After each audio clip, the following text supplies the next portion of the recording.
हम्म। Promises बहुत important है। ठीक है, जावास्क्रिप्ट के इंटरव्यू में ऐसा नहीं हो सकता कि आपसे कभी भी प्रोमिसेस ना पूछे जाए। ठीक है, तो कभी भी आप ठीक है। जैसे फ्रंट एंड डेवलपर बनोगे, कुछ भी करोगे जैसे डेवलपमेंट में, तो आपको प्रोमिसेस आना ही चाहिए। ठीक है, तो सबसे पहले रियल वर्ल्ड में समझते हैं कि होता क्या है प्रोमिसेस। ठीक है, और बहुत अच्छे से अगर आप इसे समझ गए तो इंटरव्यूअर इम्प्रेस हो जाता है यहीं से। ठीक है, तो थोड़ा सा ध्यान से समझना, इसको रीनेम कर देते हैं। प्रोमिसेस ऑलरेडी नेम है जावास्क्रिप्ट के अंदर, तो मैं नाम कुछ और यूज कर लेता हूँ, कहीं और दिक्कत आ जाए तो इंडेक्स डॉट जेएस यूज कर लेता हूँ।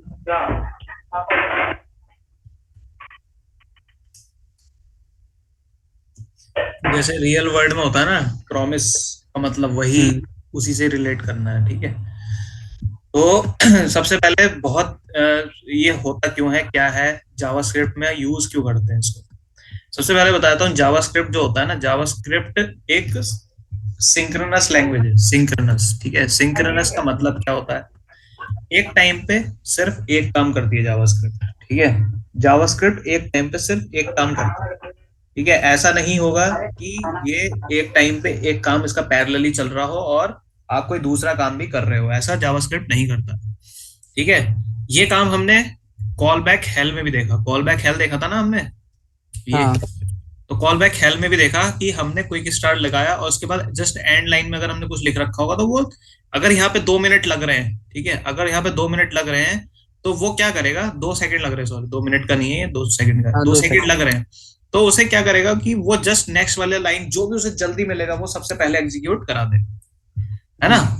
सबसे पहले तो ये चली गया, उसके बाद वो 2 सेकंड का वेट नहीं करेगा। यहाँ पे 2 सेकंड लग रहे हैं ना इस फंक्शन में, तो हम्म। 2 सेकंड का वेट नहीं करेगा, उसके तुरंत बाद वो जो उसको बाद में जो भी तुरंत उसे लाइन मिलेगी तुरंत एग्जीक्यूट करा देगा। अब ये टाइम लगता कहाँ पर है, क्या होता है, मतलब ऐसा आता कहाँ है, ये प्रॉब्लम ये आती है, सबसे ज्यादा प्रॉब्लम आती है, वो आती है जब आप सर्वर से कनेक्ट करते हो, जब आप एपीआई को कॉल करते हो। ठीक है, तो अगर आप प्रोमिसेस को हैंडल नहीं करो, प्रोमिसेस को अगर आप हैंडलिंग नहीं करो प्रोमिसेस की, तब होगा क्या कि वो, जैसे ही वो देखो सर्वर पे रिक्वेस्ट जाएगी, सर्वर पे रिक्वेस्ट गई, सर्वर अपना कुछ तो प्रोसेस करेगा ना, कुछ तो टाइम लगेगा ही, नैनो सेकंड भी लगे हम्म। बट टाइम तो लगेगा ही, है ना। और जावास्क्रिप्ट जो लोकल सिस्टम में एग्जीक्यूट कर रहा है, ऑब्वियसली वो सर्वर पे अगर गया है तो 1 सेकंड भी अगर लग रहा है, एक नैनो सेकंड भी लग रहा है, तो जावास्क्रिप्ट को उससे भी कम टाइम लग रहा होगा एग्जीक्यूट करने में नेक्स्ट लाइन को, क्योंकि वो तो लोकल पे ही हम्म। है ना।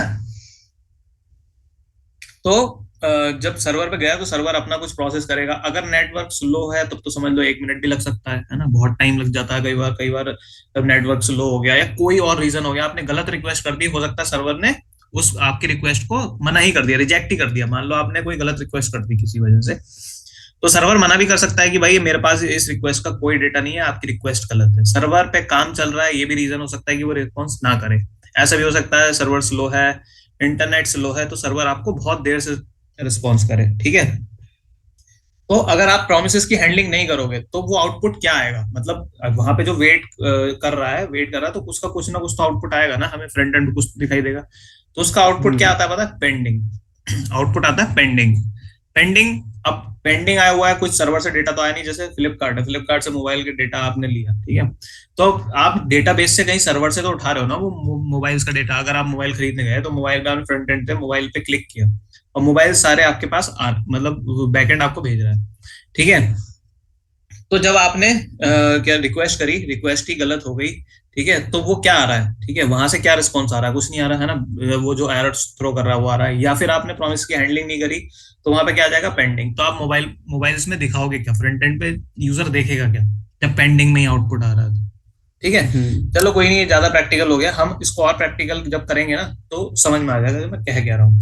अब रियल वर्ल्ड में समझ लेते हैं। ठीक है, तो एक ट्रिप से करते हैं पूरा, जैसे कि मान लो 3 दोस्त हैं, ठीक है, तो अब पहले वाले दोस्त ने, ठीक है, दूसरे वाले दोस्त को कॉल किया और पूछा कि ट्रिप पे चलना है, ठीक है, उसने कहा कि 2 घंटे में बताता हूँ, ठीक है, 2 घंटे में मैं आपको फोन करके बताऊंगा। 2 घंटे क्या हुआ, हम्म। इंतजार कर रहा है, पहला वाला बंदा 2 घंटे का इंतजार कर रहा है। ठीक है, दूसरा वाला बंदा किसके किसके वेट में है, तीसरे वाले बंदे के वेट में। दूसरा वाला बंदा तीसरे वाले को फोन करता है, वो पूछता है कि चलना है, तो उसने कहा कि कुछ काम है वो पहले हो जाए, ठीक है, मैं देखता हूँ, अगर उसमें बताऊंगा, मतलब पेंडिंग में है चीजें।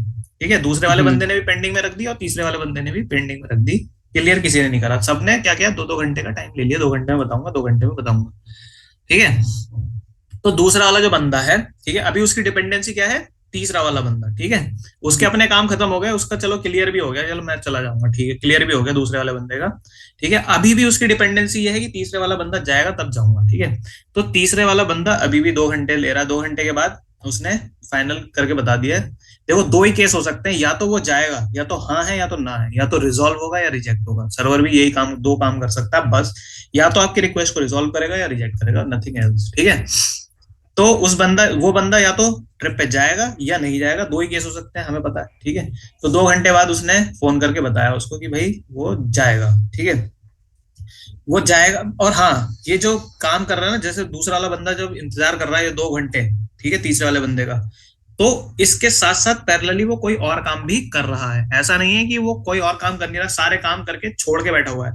अब हम हम्म। ये जो पैरेलली दूसरा काम हो रहा है, ये हमने क्या करा, जावास्क्रिप्ट को हमने मैन्युअली एसिंक्रोनस बनाया। ठीक है, मैंने क्या बताया था स्टार्टिंग में, जावास्क्रिप्ट है सिंक्रोनस, मतलब पैरेलली ओके। दो, एक बार में दो काम नहीं होते हैं। ठीक है, बट यहां पर हमने क्या करा, यहाँ पे हम उसका वेट भी करवा रहे हैं, ठीक है, वेट भी करा रहे हैं, और पैरेलली जो दूसरा बंदा है कोई और काम भी कर रहा है, तो हम इसको यहाँ पे मैन्युअली प्रोमिसेस के थ्रू मैन्युअली ये सिंक्रोनस बनाते हैं जावास्क्रिप्ट को। हमारा मेन काम यही होता है, हम यहाँ पे मैन्युअली जावास्क्रिप्ट को एसिंक्रोनस बनाते हैं, ताकि किसी दूसरे का वेट भी करे जावास्क्रिप्ट हमारा। ठीक है, जावास्क्रिप्ट किसी दूसरे का वेट भी करे, और अपने जो उसके जरूरी काम है, क्यों अपने काम से भी ना रुके, अगर अपने काम से रुक गया है ना, वेट ही करता रहा, तो फिर तो बहुत लेट हो जाएंगे, मतलब फिर तो ये समझ लो आपका पूरा पूरा ब्राउजर स्लो हो जाएगा। ठीक है, प्रोजेक्ट स्लो है, तो जो उसे काम करना है, जो उससे रिलेटेड नहीं है, ठीक है, जो उससे रिलेटेड नहीं है, जैसे दूसरा बंदा था, दूसरा बंदा तीसरे बंदे का वेट कर रहा है, वेट कर रहा है, अब उसके अपार्ट फ्रॉम दैट, ठीक है, वो जो घर के काम है वो थोड़ी ना छोड़ के बैठ जाएगा, वो अपने घर के काम करता रहेगा, है ना, ताकि उसके काम भी ना रुके अपने। तो वो अपने काम करता रहेगा, पैरेलली वेट भी कर रहा है। अब 2 घंटे बाद उसका फोन आया, तो उसके अपने पर्सनल काम खराब नहीं हुए, 2 घंटे बाद फोन आया, उसने कहा हाँ चलेंगे, ठीक है, चलेंगे, उसने पहले वाले बंदे को फोन कर दिया, चलेंगे, रिजॉल्व होगी सारी चीजें। अगर मान लो उसने 2 घंटे बाद उसने रिजेक्ट कर दिया, उसने कहा भाई भाई नहीं जाएंगे, ठीक है, उसने फिर दूसरे बंदे को फोन करा कि भाई नहीं जाएंगे, तो इससे ये होगा कि उसके जो उसने जो काम किए हैं, ठीक है, वो भी उस पर भी इफेक्ट नहीं पड़ेगा, वो काम भी हो गया। तो आपकी जो वेबसाइट है, वेबसाइट में भी ऐसी होता है कि अगर वो सर्वर पे रिक्वेस्ट करने चला गया, तो जो उसे स्टैटिक वहां पे चीजें मिल रही हैं, ठीक है, उस पे तो कम से कम काम कर ले, जो उस पे जिसमें कम टाइम लग रहा है।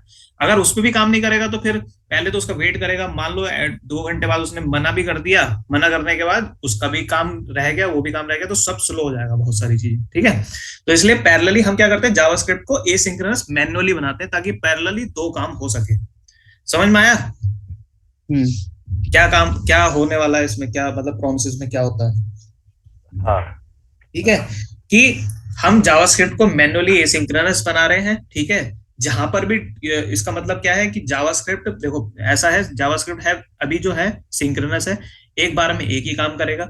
ठीक है, हम इसको क्या बनाएंगे, एसिंक्रोनस, मतलब एक बार में दो काम करे, वेट भी करे और अपने जो से काम करने हैं वो भी कर ले। ठीक है, तो हम उसने मैन्युअली, हमने उसे क्या बना दिया, एसिंक्रोनस बना दिया। ठीक है, अब एसिंक्रोनस बना दिया, उसके बाद अब क्या करेगा, वो सर्वर से रिक्वेस्ट करता रहेगा, अपने जो से काम मिलेंगे वो करता रहेगा, जो सर्वर पे डिपेंडेंसीज है, जो सर्वर से डेटा आने वाला है, उसका काम वो तब करेगा जब वो 2 सेकंड बाद या जितने भी टाइम बाद वो डेटा आ रहा है उसको अपना प्रेजेंट कर देगा स्क्रीन पे। कहीं पर कोई काम नहीं रुकेगा, एसिंक्रोनस जावास्क्रिप्ट हमने बना दिया मैन्युअली। क्लियर है, समझ में आया। हम्म।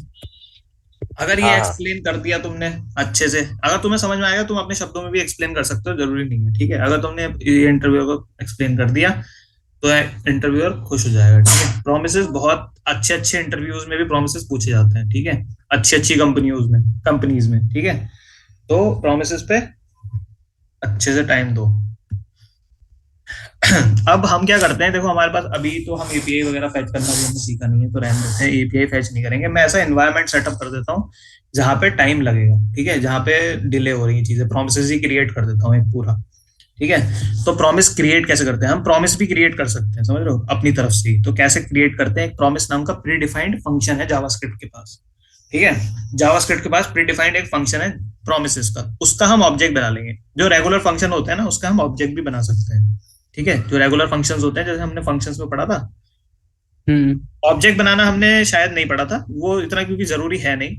अगर पढ़ा भी हो तो मैं शायद कह नहीं सकता, इसलिए मतलब इतना जरूरी नहीं है। मतलब कभी भी आप ऐसे फंक्शन बनाने की, वो फंक्शन का ऑब्जेक्ट बनाने की जरूरत पड़ेगी नहीं, अब डायरेक्टली काम हो जाते हैं, ठीक है।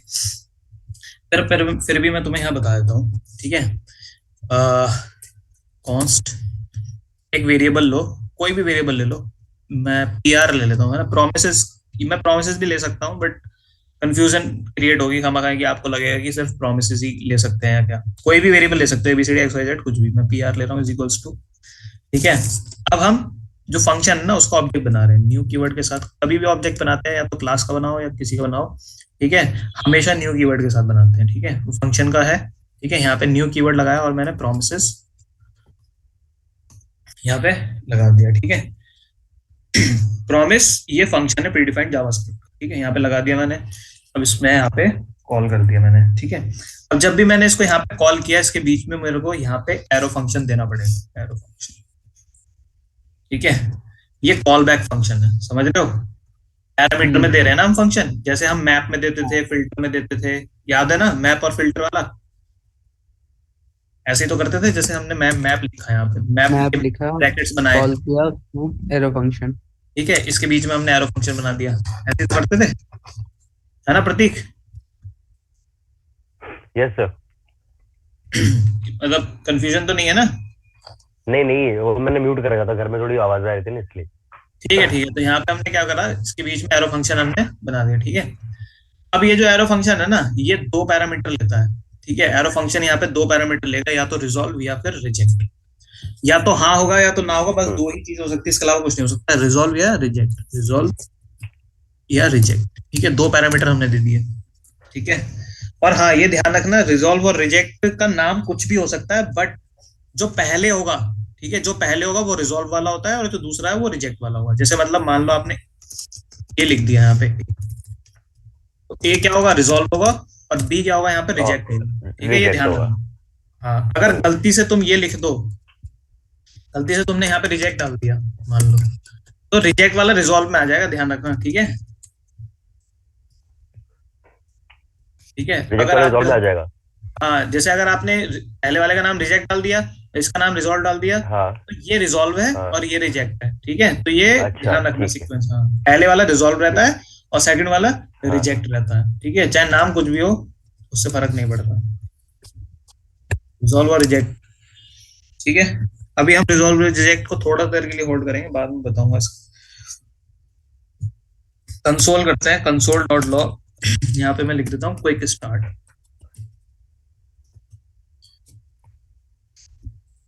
जो कॉल बैक हेल देखा था ना, ये कॉल बैक हेल, यहाँ पे हमने जो कॉल बैक हेल देखा था, अभी प्रतीक शायद तुमने देखा नहीं होगा, ये पिछली क्लासेस में हुआ था ये हम्म। कॉल बैक हेल हुआ है। इसको और अच्छे तरीके से अगर हम हेल सॉल्व सॉल्व करेंगे तो प्रोमिसेस से करते हैं, ठीक है।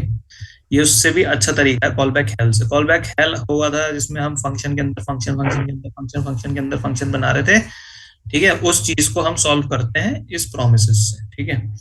और देखो, सबसे पहला था कॉल बैक हेल, जब प्रोमिसेस नहीं थे तो कॉल बैक हेल था, मतलब बहुत ज्यादा दिक्कत आ रही थी, बहुत लाइंस ऑफ कोड बढ़ जाते थे, कंफ्यूजन क्रिएट होती थी। अब क्या है, अब क्या है, प्रोमिसेस, ठीक है। मतलब इस उसके बाद, सॉरी, कॉल बैक हेल के बाद आया प्रोमिसेस, एंड अब क्या चल रहा है, इसको भी हैंडलिंग करने का पहले तरीका चेंज हो चुका है। अब जो लेटेस्ट तरीका है वो बहुत ही ईजी है, ठीक है। उसमें जाने से पहले बट तुम पुराने तरीके समझ सको, क्योंकि पुराने तरीके से ही तुम्हें पता चलेगा कि बैकएंड में क्या चीजें चल रही है, ठीक है। सेव करा, क्विक स्टार्ट लिख देता हूँ मैं यहाँ पे, ठीक है। फिर मैं डिले करने के लिए, जैसे सर्वर पे जाता तो सर्वर पे तो आप डिले करवाओगे नहीं, खुद से तो करवाओगे नहीं, वो डिले सर्वर खुद ही इतना मतलब टाइम ले लेता है थोड़ा बहुत, एक आध सेकंड का, तो उसमें आपको डिले कराने की जरूरत नहीं है, ठीक है। यहाँ पे मैं डिले मैन्युअली करा रहा हूँ, मैं अपनी तरफ से ही डिले करा रहा हूँ। जावास्क्रिप्ट का एक मेथड है डिले करने के लिए, ठीक है, उसका नाम है, क्या नाम है तुम अभिजीत, हम्म। क्या नाम है उसका। डिले करने के लिए हाँ, सेट टाइम। हाँ, सेट टाइम आउट, ठीक है। एक मिनट रुक जाना, मैंने बता दो टाइम क्लास का।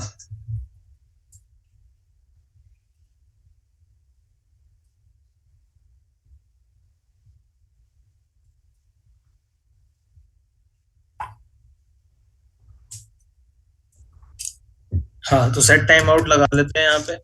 Set time out brackets, and ये भी एक एरो फंक्शन लेता है, तो यहाँ पे भी दो पैरामीटर लेता है, ए कॉमा बी। ठीक है, दो पैरामीटर लेता है। पहला हमारा पैरामीटर जो होगा वो होगा एरो फंक्शन। Arrow function. पहला पैरामीटर हमारा एरो फंक्शन है। दूसरा पैरामीटर टाइम है, टाइम। टाइम। ठीक है, कि जितना भी टाइम मैं यहाँ मेंशन करूंगा उतने टाइम बाद ये एरो फंक्शन कॉल होना चाहिए प्रतीक। ठीक है, जिन जो भी टाइम मैं यहाँ मेंशन करूंगा उस टाइम के उतने टाइम के बाद ये एरो फंक्शन कॉल होगा खुद ब खुद। ठीक है, हमें कॉल करने की जरूरत नहीं है। ठीक है, जैसे हम क्या करते हैं, हम फंक्शन बनाते हैं और वो हम कॉल करते हैं। ठीक है, क्योंकि वहां पे कोई टाइमर आइमर तो सेट है नहीं, यहाँ पे टाइमर सेट है। यहाँ पे मैंने 2000 अगर दिया तो इसका मतलब है 2 सेकंड। ठीक है, 2000 अगर मैंने दे दिया तो इसका मतलब है 2 सेकंड बाद ये कॉल बैक फंक्शन कॉल होगा यहाँ से। ठीक है, ये जो एरो फंक्शन है। ठीक है, अब इसके अंदर मैं लिख देता हूँ कंसोल डॉट लॉग, यहाँ पे 2 सेकंड डिले। ठीक है, और इसके जस्ट नीचे एक और कर देता हूँ, कंसोल डॉट लॉग। ठीक है, एंड ठीक है, इसको रन करते हैं। नोड इंडेक्स, उसमें प्रोमिसेस में जाना होगा। इसमें एक और तरीका है इसका। सीडी क्या है, प्रोमिसेस इंडेक्स। प्रोमिसेस के अंदर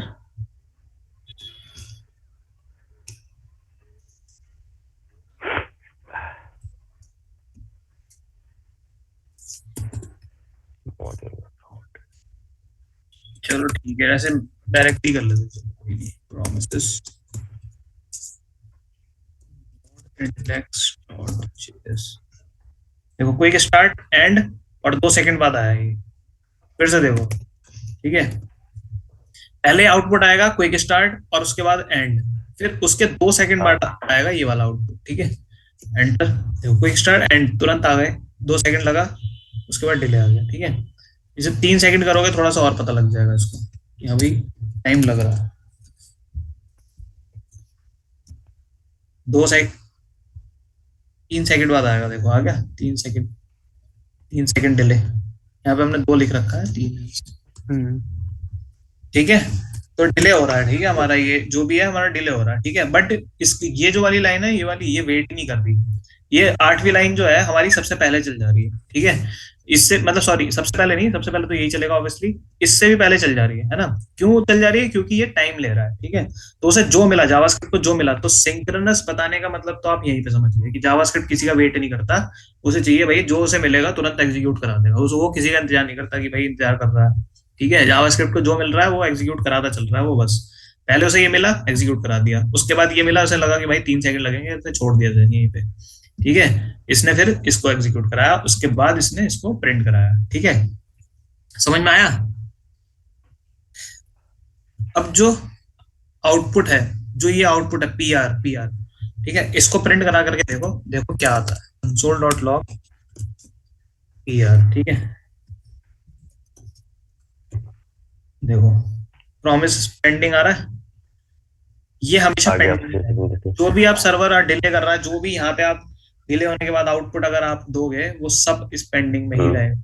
चाहे आप रिजॉल्व करके भी दे दो ना, वो पेंडिंग में ही रहेगा, कुछ एग्जैक्ट आउटपुट मिलने ही नहीं वाला। ठीक है, तो इसको हैंडल करते हैं। जो हमारा आउटपुट है, जो हमारा पेंडिंग आ रहा है ना, जब भी आपको प्रोमिसेस इस तरीके का आउटपुट मिलेगा, प्रोमिसेस पेंडिंग, तब आप हैंडलिंग करोगे प्रोमिसेस की। और हैंडलिंग करने का तरीका ये है, जहां पर भी आउटपुट मिल रहा है, इस वेरिएबल में मिल रहा है ना हमें पीआर में, प्रोमिसेस पेंडिंग, पीआर में गए डॉट देन। ठीक है, डॉट देन, दो मेथड है, डॉट देन और डॉट कैच। ठीक है, ये प्री डिफाइंड मेथड है। ठीक है, ये भी मेथड है देन, तो इसमें भी पैरेंथेसिस लगाना पड़ेगा। डॉट देन डॉट कैच, अगर प्रोमिसेस ने रिजॉल्व कर दिया तो डॉट देन में आएगा, अगर प्रोमिसेस ने रिजेक्ट कर दिया तो डॉट कैच में आएगा। कैच में है ना, एरर जो भी होगी वो कैच में आएगी। अगर उसने रिजेक्ट कर दिया, अगर उसने रिजॉल्व कर दिया, तो जो भी रिजॉल्व करके डेटा देगा वो देन में आ जाएगा। ठीक है, तो बस इतना ध्यान रखना, रिजॉल्व में हम कुछ भी भेजें वो देन में आएगा, और रिजेक्ट में हम कुछ भी भेजें वो कैच में आएगा। ठीक है, कैच में। हाँ, अब इसके अंदर हमें एरो फंक्शन फिर से बनाने पड़ेंगे, देन के अंदर भी और कैच के अंदर भी। फिर से एरो फंक्शन बना लो, और यहाँ पर भी एरो फंक्शन बना लो। और ये हमने पी आर पे क्यों लगाया है, मैंने क्या बताया था पी आर पे क्यों लगाया हमने ये? क्योंकि प्रोमिसेस में पेंडिंग आ रहा है। क्योंकि आउटपुट जो आ रहा है इस तरीके से आ रहा है, प्रोमिसेस पेंडिंग। पेंडिंग। ठीक है, क्योंकि जो आउटपुट आ रहा है पीआर के अंदर प्रोमिसेस पेंडिंग आ रहा है। जब भी आपको इस तरीके का आउटपुट मिल जाए प्रोमिसेस पेंडिंग, आंखें बंद करो और डॉट देन डॉट कैच से हैंडलिंग कर लो। ठीक है, ये पुराना तरीका है डॉट देन डॉट कैच का हैंडलिंग का। ठीक है, नया तरीका अब चेंज हो चुका है, वो भी मैं बताऊंगा आपको। ठीक है, बट हमें दोनों ही पता होने चाहिए क्या चेंजेस हुए हैं। ठीक है, वो बहुत इजी तरीका है। तो P R dot then dot catch लगाया, ठीक है, रिजॉल्व करेगा तो इसमें आएगा, और डॉट कैच लगाया। देखो, और हैंडलिंग हमें दोनों की ही करनी है, ये ध्यान रखना। डॉट देन, ठीक है, जब रिजॉल्व करेगा, और डॉट कैच रिजेक्ट करेगा। आपको नहीं पता सर्वर कब रिजॉल्व करेगा कब रिजेक्ट करेगा, कुछ भी हो सकता है। सर्वर आपने मान लो चलो सही रिक्वेस्ट भी कर दी, बट सर्वर के अपने उसने कुछ कोई रीजन की वजह से उस पर काम चल रहा है, जो भी है ना, उसने एरर दे दिया, या फिर रिक्वेस्ट वहां तक पहुंची नहीं, उसने एरर दे दिया। ठीक है, तो जो भी एरर आएगा वो एटलीस्ट कैच में तो हैंडल हो जाए। अगर आप बिना कैच के देन लगाओगे, चल जाएगा, एग्जीक्यूट हो जाएगा, कोई इशू नहीं है, सब कुछ सही चलेगा जब तक सर्वर रिजॉल्व करेगा, जब तक सही चलेगा। जैसे ही सर्वर ने रिजेक्ट कर दिया, आपका सिस्टम वहीं क्रैश हो जाएगा। वो भी करके दिखाऊंगा। ठीक है, तो अगर इंटरव्यूअर आपसे पूछे कि अगर आप बिना कैच के डॉट देन लगाते हो तो क्या ये पॉसिबल है, बिल्कुल पॉसिबल है, अनटिल अनलेस जो हमारा सर्वर है वो रिजेक्ट ना भेजे। अगर उसने रिजेक्ट कर दिया तो आपका जो भी आपकी वेबसाइट होगी वो हैंडल करने लायक नहीं होगी एरर को। ठीक है, वो एरर को हैंडल करने लायक नहीं होगी, और वो फिर आपके वेबसाइट को करप्ट मतलब क्रैश कर देगी। ठीक है, तो मैं दोनों चीजें दिखाऊंगा अभी कैसे करते हैं। तो जो भी है ना, यहाँ पे जो भी हमने एरो फंक्शन दिया है इसमें भी एक पैरामीटर दे दो, क्योंकि जो भी रिजॉल्व होकर डेटा आएगा वो इस पैरामीटर में आएगा, और जो रिजेक्ट होकर आएगा वो इस पैरामीटर में आएगा। रिजेक्ट होकर बेसिकली वो सर्वर पे एरर ही भेजेगा ऑब्वियसली सर्वर, तो यहाँ पे तुम कोई भी पैरामीटर दे दो, कोई भी नाम कुछ भी दे सकते हो, मैं एरर ही दूंगा, क्योंकि एरर ही भेजेगा ऑब्वियसली रिजेक्ट होकर। और डॉट देन में मैं रिस्पॉन्स भेज रहा हूँ, तो RES लिख देता हूँ मैं सिर्फ। ठीक है, कंसोल कर लेते हैं सिंपल, कि देख लेते हैं रिस्पॉन्स में क्या आ रहा है और एरर में क्या आ रहा है। RES, ठीक है, कंसोल डॉट लॉग, यहाँ पे ERR। ठीक है, जो रिजॉल्व करेगा रिजेक्ट करेगा वो यहाँ आ जाएगा। और हम इसमें ना एक और चीज डाल देते हैं जिससे पता चल जाएगी भाई कौन सा रिजॉल्व में आ रहा है कौन सा रिजेक्ट में आ रहा है। कॉमा लगा के मैंने यहाँ डाल दिया, डॉट टेन में मैं डाल देता हूँ सक्सेस। ठीक है, और यहाँ डाल देता हूँ फेलियर। ठीक है, अब रिजॉल्व और रिजेक्ट का यूज करते हैं। ठीक है,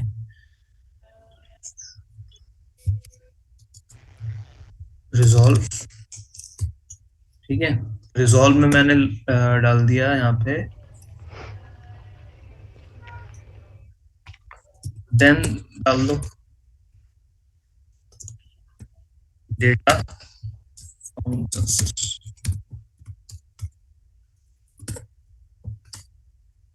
ठीक है,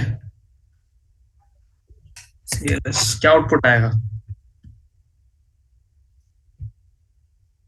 क्विक स्टार्ट आएगा, एंड आएगा, तुरंत आ जाएगा। मैंने क्या बताया ये था दोनों तो आ जाएगा कि ये अपना काम करेगा, तो इसको अपना जो जो डिपेंडेंसी नहीं है इसका काम ये अपना कर लेगा, ये अपना इसने काम कर लिया। अब जो डिपेंडेंसी वाला काम है वो है जो रिजॉल्व या रिजेक्ट हो रहा है, जो सर्वर रिजॉल्व या रिजेक्ट कर रहा है, डिपेंडेंसी का काम ये है, जिसका आउटपुट क्या आ रहा था, हमें पेंडिंग आ रहा था ना, PR जब हम प्रिंट कर रहे थे पेंडिंग आ रहा था। तो मेन जो काम है, जो मेन काम है उसी का आउटपुट पेंडिंग आ रहा था, तो फिर क्या फायदा, अपने काम तो ये कर ले रहा था पहले, बट इसका आउटपुट वो क्या दे रहा था, पेंडिंग में। ठीक है, वेट नहीं कर रहा था, वो सीधे आउटपुट ही दे रहा था, क्या दे रहा था, पेंडिंग। अब वो पेंडिंग नहीं देगा।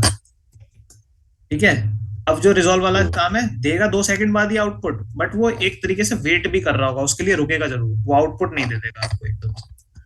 देखो, क्विक स्टार्ट एंड 2 सेकंड बाद डेटा फाउंड सक्सेसफुली सक्सेस, ये वाली लाइन चली है। ठीक है, हाँ, ये इसमें कुछ कंफ्यूजन है, अगर मतलब की आउटपुट कैसे आ गया, क्या क्यों आ गया, अगर है तो पूछ लो,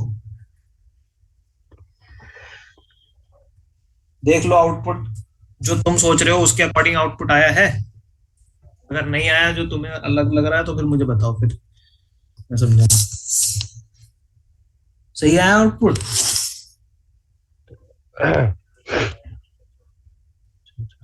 कोई आउटपुट ऐसा लग रहा है जो नहीं आना चाहिए था, ये क्यों आ गया, ऐसा लग रहा है कुछ?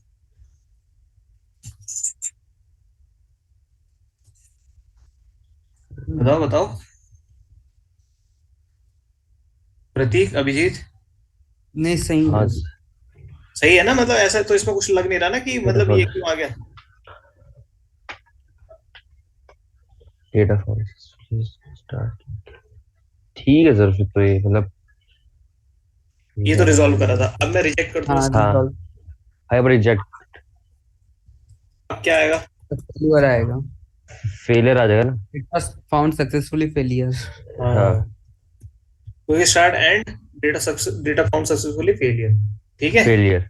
जो भी डिपेंड करता है वो रिजेक्ट और रिजॉल्व पे करता है, ठीक है, डेटा पे कुछ नहीं करता डिपेंड, ठीक है। अगर आप हाँ। यहाँ पे, मैं तो यहाँ पे, मैं सर्वर पे मैं खुद बैठा हुआ हूँ ना यहाँ पे, तो मेरे मेरे हाथ में क्या पता मैं रिजेक्ट में डेटा भेज रहा हूँ, है ना। यहाँ पे तो हम रिजेक्ट में अगर डेटा भेज रहे होंगे तो आएगा फिर वो कैच में ही, ठीक है। अब बात आती है अगर मैं इसको हैंडल ही ना करूँ, डॉट कैच लगाया ही नहीं, तो क्रैश कर देगा पूरा वेबसाइट को। देखो क्या इतना बड़ा सा एरर आ गया, एक्सेप्शन, ठीक है। इस तरीके से वो क्या कर देगा, आपका पूरा क्रैश कर देगा आपकी वेबसाइट को, फिर आप आगे कुछ कर ही नहीं पाओगे। तो इसलिए डॉट कैच के बिना मत चलाना, क्योंकि आपको पता नहीं भाई सर्वर कब आपको रिजेक्ट कर दे आपकी रिक्वेस्ट को, ठीक है। तो इसलिए भाई हैंडलिंग हमेशा जरूरी है, बिना हैंडलिंग के काम नहीं होगा, ठीक है। Console dot log error comma failure, ठीक है। इसको थोड़ा सा और बढ़ाते हैं हम धीरे धीरे, और अब क्या करते हैं, मैं एक एरे ले लेता हूँ, let ARR is equals to array of object है हमारे पास कोई बना बनाया, तो उसी का यूज कर लेते हैं, टाइम लगेगा।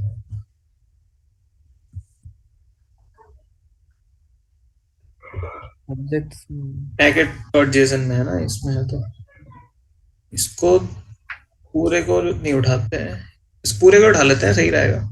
इंपोर्ट कर लेते हैं इसको, डेटा को डायरेक्ट।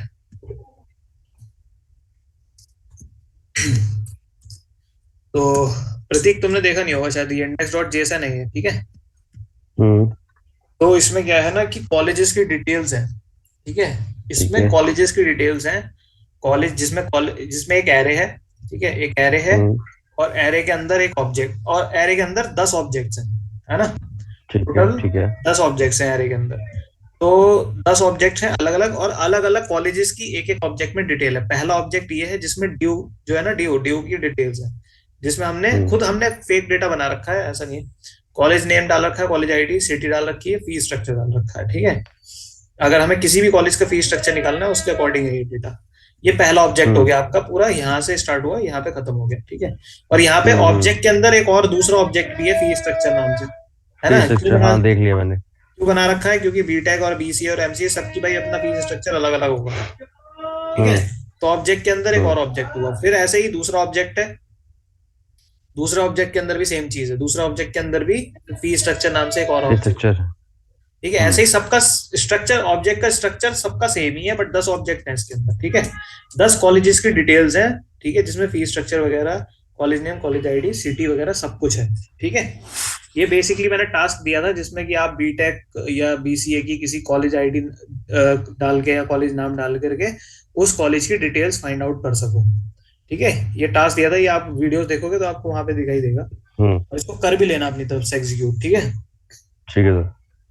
क्योंकि जो ये करवाने का पर्पस ये है, क्योंकि जो डेटा आता है ना, हमेशा आपको एपीआई में इस तरीके का ही डेटा मिलेगा। पहले एरे होगा, एरे के अंदर ऑब्जेक्ट्स और बहुत सारे ऑब्जेक्ट्स होंगे, ठीक है। तो अगर इसके अंदर 10 ऑब्जेक्ट्स हैं, ठीक है, तो इसकी लेंथ क्या हो गई एरे की? 9 10 ही होगी। हाँ 10 ऑब्जेक्ट है, 10 ही होगी ना। कुछ लोग क्या करते हैं, मैं इसलिए पूछ रहा हूँ, देखो कुछ लोग क्या करते हैं कि ऑब्जेक्ट के अंदर की जो कीज है ना, इसको भी एलिमेंट समझ लेते हैं, ठीक है। ये एलिमेंट्स नहीं है, एरे के अंदर एलिमेंट्स क्या है, जो ये पहला ऑब्जेक्ट है, ये एक पहला एलिमेंट है, पूरा पूरा एक ये पहला एलिमेंट है, ठीक है। ये एक दूसरा ऑब्जेक्ट है, यहां से लेके यहां तक ये दूसरा एलिमेंट है, ठीक है। तो जितने एलिमेंट होते हैं उतनी लेंथ होती है, तो 10 ऑब्जेक्ट है तो 10 ही लेंथ होगी इसकी, ठीक है। लोग क्या करते हैं, लोग कॉलेज नेम को पहला एलिमेंट, कॉलेज आईडी दूसरा, तीसरा, ऐसे 100 ऐसे तो जितनी भी है इसके अंदर एलिमेंट सबके पूरी काउंट करके एक लेंथ बना देंगे, बट ऐसा नहीं होता। ठीक है, पूरा एक ऑब्जेक्ट है तो वो एक पूरी लेंथ है। ठीक है, तो दूसरा ये ऑब्जेक्ट है, पूरी एक लेंथ है। ठीक है, अभी लेंथ देख भी लेंगे कि क्या है। तो ये डेटा जो है ना, मैंने इंडेक्स डॉट जेएसएन के अंदर रखा हुआ है डेटा। ठीक है, और ये इंडेक्स डॉट जेएसएन का है एपीआई डेटा के अंदर, ये है ना इंडेक्स डॉट जेएसएन। तो डेटा जो मेरा इंडेक्स डॉट जेएसएन के अंदर है, इसको मैं अपनी प्रोमिसेस वाली फाइल के अंदर लेकर के आना चाहता हूँ। तो कैसे लूंगा, इसको इंपोर्ट कर लूंगा। ठीक है, इंडेक्स डॉट जेएसएन फाइल को इंपोर्ट कर लूंगा। कैसे करेंगे, यहाँ पे कॉलेजेस डेटा, कॉलेज डेटा लिख दो। College data is equals to require करेंगे यहाँ पे, रिक्वायर। रिएक्ट में अलग तरीका होता है। ठीक है, ये नोड का तरीका है, नोड जेएस के अंदर भी हम, ये बेसिकली जो नोड जेएस होती है ना, जो मैं यहाँ पे काम कर रहा हूँ, ये सब नोड जेएस ही है। ठीक है, जो नोड जेएस पे आप काम करते हो, बस ये है कि थोड़ा सा सिंटेक्स और एडवांस लेवल पे पहुंच जाता है, वो नोड जेएस हो जाती है। नोड जेएस में हम वही बैकएंड का काम करते हैं। ठीक है, नोड जेएस थोड़ी अलग होती है। तो ये जो हम काम कर रहे हैं, जो भी मैं ये काम कर रहा हूँ, जैसे नोड से रन कर रहा हूँ, ये सब नोड जेएस के अंदर ही आता है। ठीक है, यहीं से आप डेटाबेस को कनेक्टिविटी, ठीक है, जब फ्यूचर में आप कभी पढ़ोगे नोड जेएस तो आप देखोगे इस तरीके से ही होता है। सर्वर को ऐड करना, एक्सप्रेस सर्वर को ऐड करना, बैकएंड एपीआई क्रिएट करना, वो सब यहाँ से हो जाता है। ठीक है, रिएक्ट में जब आते हो तो उसमें इंपोर्ट अलग तरीके से होता है। ठीक है, ये नोड जेएस का है। कॉन्स्ट कॉलेज डेटा रिक्वायर, यहाँ पे डबल कोट्स, और यहाँ पे फाइल का पाथ देना है, डॉट, देखो एपीआई डेटा है ना, देखते हैं कि कहाँ पर है data available. Dot forward slash नहीं दिखा रहा, डॉट फॉरवर्ड स्लैश नहीं दिखा रहा, क्यों? क्योंकि इसके पैरेलल में कोई डेटा है ही नहीं। इंडेक्स डॉट जेएस के पैरेलल ही कोई डेटा है? प्रोमिसेस के अंदर इंडेक्स डॉट जेएस के अलावा कुछ है नहीं, है ना। तो हमें प्रोमिसेस फोल्डर जो है ना, इसके बाहर आना पड़ेगा। इसके बाहर आने के लिए डबल डॉट फॉरवर्ड स्लैश। ठीक है, फिर वो उसने सजेशन दे दी कि भाई कहाँ जाना है आपको, हमें जाना है कहाँ, एपीआई डेटा। ठीक है, फिर हमें कहाँ जाना है, इंडेक्स जेएस। अब हमें कॉलेज डेटा के अंदर सारा का सारा एरे मिल गया हुआ। देख लेते हैं, प्रिंट करा के console dot log college data. ठीक है, तो सारा का सारा आ गया। ठीक है, सिर्फ लेंथ देखो, 3 सेकंड बाद इसका फेलियर वाला भी आउटपुट आ गया। हाँ, डॉट लेंथ क्लियर स्क्रीन करता हूँ और रन कर, तो 10 दिया हो गया। ठीक है, अब जहां पे आ रहा है ना डेटा फाउंड सक्सेसफुली फेलियर, इसको पहले तो रिजॉल्व कर दो। चलो रिजॉल्व और रिजेक्ट कंडीशन बेस पे कर देते हैं। हम एक काम करते हैं, अगर वो रिक्वायर नहीं कर पाता, ठीक है, तो एक काम करते हैं, यहाँ पे ना कंडीशन लगाते हैं, इफ कॉलेज डेटा किस, क्या इसका वो क्या है, मतलब टाइप क्या है इसका, किस टाइप में आ रहा है डेटा, एरे में। हाँ, तो college data, if college data dot length, अगर जो लेंथ है वो 0 है, अगर 0 है लेंथ, ठीक है। Triple equals to double equals to का डिफरेंस बता दिया मैंने तुम्हें, नहीं बताया अभी? नहीं, शायद नहीं बताया, अभी नहीं बताया फिर। ठीक है, चलो अभी डबल इक्वल्स टू लगाते हैं। अब यहाँ पे डबल इक्वल्स टू का मतलब होता है वही चेक करता है कि वही 0 के बराबर है या नहीं। ठीक है, तो कॉलेज डेटा डॉट लेंथ, अगर डेटा टाइप्स को भी वो करता है ना, ट्रिपल इक्वल्स टू। हाँ, triple equals to data types को भी काउंट करता है, मतलब स्ट्रिक्टली चेक करता है वो, स्ट्रिक्टली। ठीक है, तो मैं बता दूंगा क्या करता है। College data dot length is equals to अगर 0 है, ठीक है, तो वो रिजेक्ट कर देगा। अच्छा चलो ये करते हैं, जो रिजॉल्व वाली चीजें हैं वो पहले लिख देते हैं, बाद में रिजेक्ट वाली। यहाँ पे इसको कर देते हैं रिजॉल्व। ठीक है, डेटा फाउंड सक्सेसफुली। इसके साथ साथ एक काम और हो जाए, एक काम और कर देते हैं, कॉलेज डेटा और भेज देते हैं। ठीक है, कॉलेज डेटा भी भेज देंगे ताकि रिस्पॉन्स में हमें कॉलेज डेटा भी मिल जाए। ठीक है, स्ट्रिंग चाहो तो भेज दो, नहीं तो रहने दो। स्ट्रिंग तो हमारे पास यहाँ पे भी मिल ही रही है सक्सेस। ठीक है, रिजेक्ट एल्स में अगर तो लेंथ, अगर कॉलेज डेटा की लेंथ अगर 0 नहीं, मतलब 0 नहीं है, तब तो रिजॉल्व करेगा, डेटा भेज देगा। अगर 0 है, अगर 0 है तो रिजेक्ट करेगा और यहाँ पे भेज देगा एम्प्टी एरे या फिर डेटा नॉट फाउंड समथिंग, ऐसा सा कोई एरर, डेटा नॉट फाउंड। ये हमारे हाथ में है कि हम क्या डेटा एरर भेज रहे हैं। ठीक है, अब आ जाते हैं और देख लेते हैं। अब जो डेटा आएगा हमारा 3 सेकंड बाद आएगा। देखो 3 सेकंड बाद आ डेटा गया। मिल गया। हम्म ठीक है, तो ये समझ लो जो डेटा 3 सेकंड बाद आया वो एपीआई से ही आया। ठीक है, हम्म एपीआई ने पहले हमारी फाइल से डेटा उठाया, फाइल से डेटा उठाने के बाद हमें भेज दिया। ठीक है, क्लियर है? Yes sir. अब अगर हम इसको यहाँ से कुछ भी गलत सलत कर दें तो इसको कर दिया प्रोमिस के अंदर इंडेक्स डॉट जेएस को रन ही नहीं कर रहा, मॉड्यूल ही नहीं मिल रहा उसे इंडेक्स डॉट जेएस। ये तो अलग अलग एरर हो गया खैर,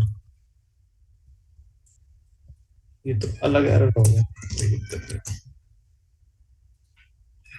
वो ये तभी भेजेगा जब इसके अंदर डेटा नहीं होगा, क्योंकि लेंथ की बात होती है ना। तो अगर तुम यहाँ पे इसको एक कमेंट बार कर के, दो तो। हाँ एक बार के लिए हटाई तो कमेंट ही कर दो। तो फिर आ जाएगा रिजेक्ट।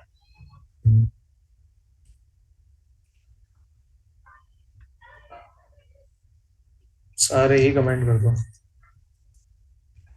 ये ब्लैंक भेज दो यहाँ से। ठीक है, ये लेता भी तो नहीं है यार, जेसन है ना ये फॉर्मेट, कमेंट लेता नहीं है, हम ब्लैंक छोड़ देते हैं। ठीक है, सिर्फ ब्लैंक। अब रन करते हैं।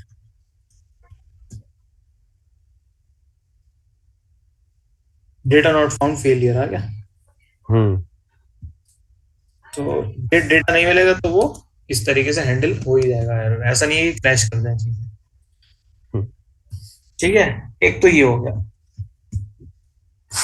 अब अगर मैं बात करूं कि जैसे ये तो हो गया कि आपने फंक्शन का जो है वो ऑब्जेक्ट बनाया, ठीक है, पीआर में स्टोर किया रेस्पॉन्स को, तब आपने हैंडल कर लिया। एक अगर मैं सीधे सीधे इस चीज को फंक्शन से रिटर्न ही करा दूं, अभी इसको हैंडलिंग वाला जो पार्ट है ना, इसको कमेंट कर देता हूं। यहाँ पे एक और हम करते हैं कॉन्स्ट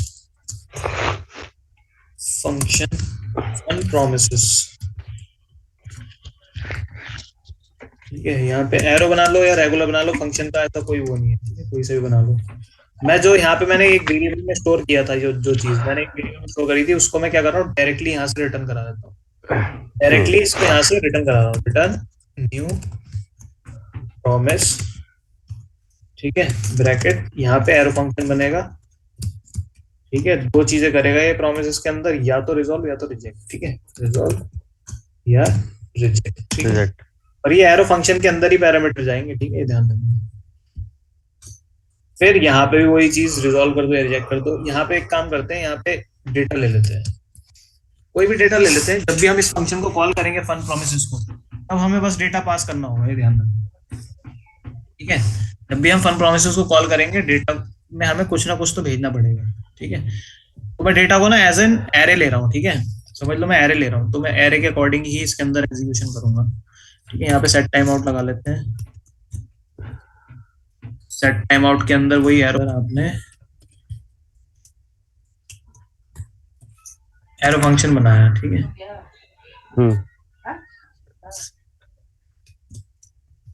ठीक है, दूसरा टाइम दे दिया, कितना टाइम बाद चलेगा, 2 सेकंड ही दे देते हैं। ठीक है, यहाँ पे रिजॉल्व कर दो या रिजेक्ट कर दो। यहाँ पे मैं चाहता हूँ कि जो भी यहाँ पे डेटा आ रहा है ना, भी चलो इस पे रहने दो, इससे अभी फिर कंफ्यूजन क्रिएट होगी हमारा। अभी मैं क्या करता हूँ, ये जो डेटा है ना, ये एक तो समझ लो ये एरे है। ठीक है, ये एरे है, डेटा जो आ रहा है एरे में आ रहा है। ठीक है, और यहाँ पे एक ऑब्जेक्ट बना देता हूँ, लेट ओबीजे। ठीक है, और यहाँ पे नेम दे देते हैं, एक ऑब्जेक्ट देता हूँ ऐसे रैंडम डेटा क्रिएट करता हूँ। ठीक है, यहाँ पे हम रोल नंबर दे देते हैं या कुछ भी, ये एम्प्लॉय आईडी दे दो। ठीक है, यहाँ पे हमने दे दी RI1। ठीक है, ये हमने कर दिया। अब हम क्या करते हैं, रिजॉल्व में रिजॉल्व कर देते हैं, रिजॉल्व में भेज देते हैं डेटा को। ठीक है, देखो अब यहाँ पर एक नई चीज आ सकती है। ठीक है, ये 6 का ही पार्ट है। ठीक है, एक तो होता है हमारे पास डबल कोट्स के अंदर हम डेटा भेजें। ठीक है, डबल कोट्स में थोड़ा सा दिक्कत होती है, थोड़ा दिक्कत मतलब थोड़ा लेंथी है। ठीक है, उसको भी हम और अच्छे से शॉर्ट कर सकते हैं, शॉर्ट तरीका हमारे पास। पहले हमें डबल कोट्स वाला बताते हैं। यहाँ पे आप लिखो माई नेम इज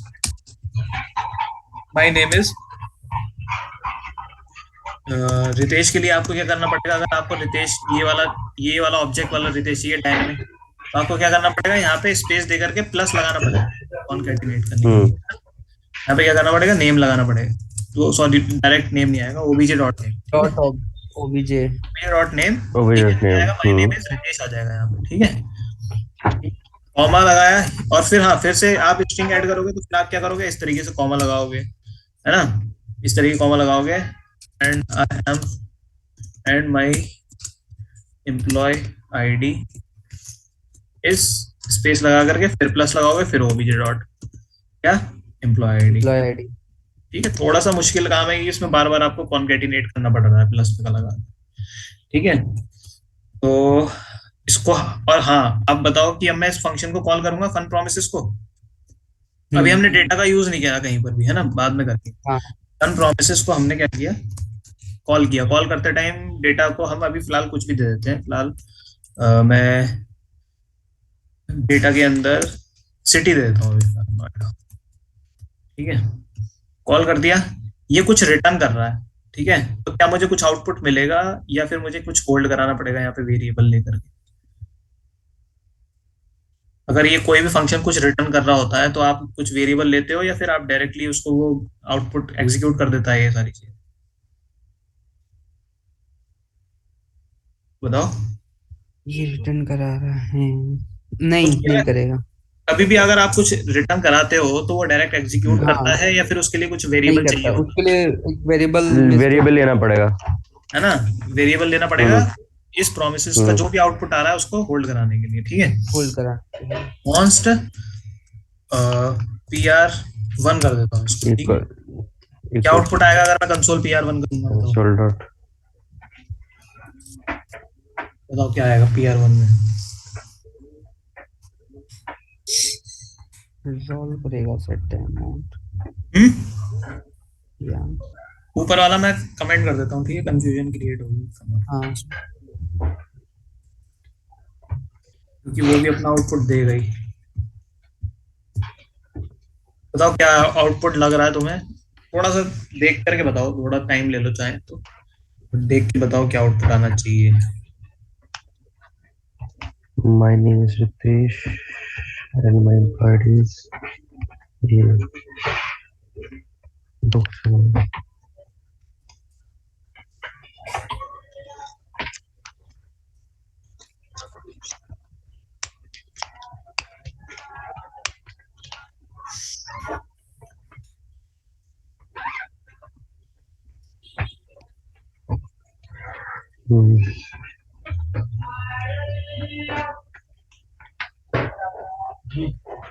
सर ये तो जाएगा रिजॉल्व के अंदर।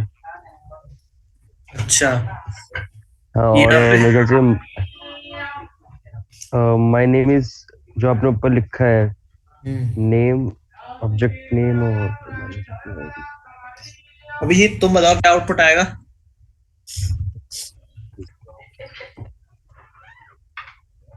उसमें आउटपुट अपना पहले नोएडा आएगा, उसके बाद 2 सेकंड बाद फिर माय नेम इज ये आएगा। नोएडा तो आएगा ही नहीं, तो मैंने सिर्फ डेटा दिया हुआ है, यहाँ पे डेटा का कहीं यूज तो किया ही नहीं। हाँ डेटा यूज नहीं, हुआ ही। माय नेम इज ये आएगा सर 2 मिनट बाद, 2 सेकंड बाद 2 सेकंड बाद आएगा अपना डेटा, और आईडी आ जाएगी। प्रोमिसेस पेंडिंग, देखो क्या आ रहा है, देखो डेटा तो कोई मतलब ही नहीं है ये आने का, क्योंकि हमने कंसोल तो कराया ही नहीं है कहीं। सबसे पहली बात तो यही समझ लो कि आउटपुट में डेटा तो कुछ आएगा ही नहीं, क्योंकि हमने कंसोल कराया ही नहीं है, ठीक है। सिर्फ डेटा यहाँ से भेजा गया है बस, और कुछ भी नहीं हुआ। और PR1 में हम PR1 में प्रिंट करा रहे हैं, तो हमें आएगा प्रोमिसेस पेंडिंग। क्यों? क्योंकि हमारा जो मेन चीज है, हमारी मेन चीज वो तो हम फंक्शन से रिटर्न करा ही रहे हैं ना। यहाँ से देखो ये रिटर्न हो रही है ना। अभी तो यहाँ पे भी तो यही हो रहा था। PR जो मैंने लिया था यहाँ पे, वो क्या कर रहा था, ऑब्जेक्ट बना रहा था। ऑब्जेक्ट बना करके PR में मेन जो इसका रिस्पॉन्स है वो PR में स्टोर हो रहा था, है ना। तो मेन रिस्पॉन्स क्या आ रहा था, वो प्रोमिसेस पेंडिंग। तभी तो हमने उसकी हैंडलिंग करी थी डॉट नेट डॉट कैच लगा कर। तो यहाँ पे भी मेन जो इसका रिस्पॉन्स है वो क्या कर रहा है, उसको रिटर्न कर रहा है। मेन रिस्पॉन्स चाहे वो रिजॉल्व हो चाहे वो रिजेक्ट हो, उसको क्या कर रहा है, रिटर्न कर रहा है। अब रिटर्न कर रहा है तो जो फन प्रोमिसेस को कॉल करेगा, जो भी इंसान फन प्रोमिसेस को कॉल करेगा, ठीक है, उसे वो प्रोमिसेस पेंडिंग आउटपुट मिलेगा, प्रोमिसेस पेंडिंग। ठीक है, अब जब PR1 में तुम्हें प्रोमिसेस पेंडिंग मिलेगा तो क्या करोगे यहाँ पे बताओ? अब PR1 अपन उसको हैंडलिंग करेंगे, डॉट देन देन और कैच। डॉट देन कॉल किया, Dot डॉट catch. कैच, फिर कॉल करो कैच उसे, ठीक है, और इसके बीच में फिर वही arrow function, arrow function create करेंगे। कर्ली ब्रैकेट्स, हाँ, और कैच में फिर से एरो फंक्शन, ठीक है। यहाँ पे फिर पैरामीटर दे दो रिस्पॉन्स, और यहाँ पे एरर दे दो रिजेक्ट। ठीक है, कंसोल कर लो यहाँ पे, कंसोल डॉट लॉग रिस्पॉन्स,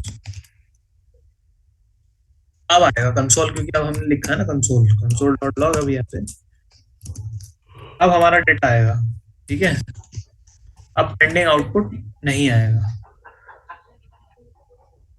देखो, my name is Ritesh and my employee ID is जो भी आ रही 100, ठीक है।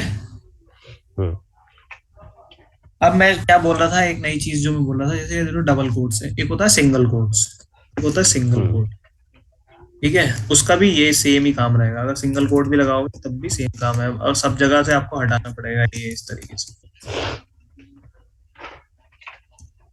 ठीक है। सिंगल कोट जैसे मैं सेव करता हूँ, फॉर्मेटर जो मेरा मैंने ऑलरेडी इंस्टॉल कर रखा है, ठीक है, वो से डबल कोट्स में कर देता है सिंगल कोट को, ठीक है। बट सिंगल कोट भी लगा सकते हैं, एक होता है डबल कोट, एक होता है सिंगल कोट, एक होता है आपका एस्ट्रिक, ठीक है। आपके सब जो कीवर्ड है, सबके कीवर्ड में होगा, जो ऊपर वन है ना, वन कीवर्ड से जस्ट लेफ्ट में देखो, जस्ट लेफ्ट, हाँ, तो उसे शिफ्ट के साथ एस्ट्रिक प्रेस करो, शिफ्ट के साथ नहीं, सॉरी, डायरेक्ट आप एस्ट्रिक प्रेस करो, और एंड तक पूरी स्ट्रिंग को कवर कर दो, उसके अंदर पूरे को कर दिया। तो इसमें और उसमें बाकी सब में डिफरेंस ये होता है, जैसे सिंगल कोट से डबल कोट्स में ये डिफरेंस होगा, एज इट इज सारी की सारी चीजें आपकी प्रिंट हो जाती हैं जब आप डबल कोट्स और या सिंगल कोट्स यूज करते हो, तो एज अ स्ट्रिंग, ठीक है। यहाँ पर भी अगर आप यूज करोगे एज इट इज सारी की सारी चीजें प्रिंट हो जाएंगी, देख लो, ठीक है। जैसी मैंने लगाया वैसी ही एज इट इज प्रिंट हो जाएंगी, पूरी स्ट्रिंग ये बन जाएगी, वही बन गई माय नेम इज, ये पता नहीं क्या क्या आ रहा है ना। तो अब हम क्या करेंगे, अगर हम क्या कर सकते हैं ना, डबल कोट्स और सिंगल कोट्स के साथ नहीं कर सकते वो काम, हम इसको डायनामिक बना सकते हैं। जैसे ऑब्जेक्ट डॉट नेम है ना, इसको मैं इस वाले ऑब्जेक्ट से लेना चाहता हूँ, तो यहाँ पे क्या करता हूँ, डॉलर मतलब वेरिएबल की add, dollar and curly brackets. अब आपको यहाँ पे कॉन्कैटिनेट करने की जरूरत नहीं है, डायरेक्ट आपको स्ट्रिंग देनी है, कॉमा लगा दो, यहाँ पे कॉमा लगाया, स्पेस दे दो, ठीक है। यहाँ पे ये डबल कोट लगाने की जरूरत नहीं, प्लस लगाने की जरूरत नहीं है, जो भी चीज वेरिएबल में है उसे डॉलर लगा के कर्ली ब्रैकेट्स के अंदर रैप कर दो, वो डायनामिक हो जाएंगी, समझ रहे हो। तो ये एस्ट्रिक है, ना ही सिंगल कोट है ना ही डबल कोट है, ध्यान रखना। एस्ट्रिक जो कि आपके वन, जो कीवर्ड में वन है ना ऊपर टॉप पे, उसके जस्ट लेफ्ट, ठीक है। अब क्लियर स्क्रीन करता हूँ, आप प्रिंट कराता हूँ, my name is Ritesh and my employee ID is this, ठीक है, पूरा आ गया। तो हम एस्ट्रिक के साथ स्ट्रिंग विद वेरिएबल्स भी यूज कर सकते हैं, हम वेरिएबल को स्ट्रिंग के साथ यूज कर सकते हैं, ठीक है।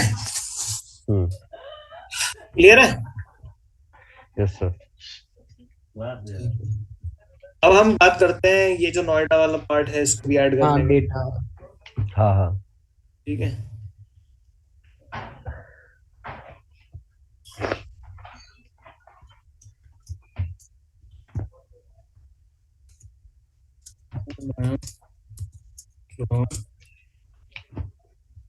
यहाँ पे काम करते हैं, नोएडा नहीं लिखता, मैं कॉलेज का नाम डाल देता हूँ, ठीक है जी। फ्रॉम डॉलर कर्ली ब्रैकेट्स, यहाँ पे डेटा आ जाएगा, ठीक है, यही आएगा। डेटा क्यों आएगा, क्योंकि जो मैंने यहाँ से ड्यू दिया है वो फंक्शन को कॉल करेगा, कॉल करते ही वो इस डेटा में स्टोर करेगा, डेटा के अंदर स्टोर करेगा। हाँ, फिर आप इस डेटा को आप यूज कर सकते हो, ठीक है। ठीक है, यहाँ पे लिख दो डेटा के आगे कॉलेज।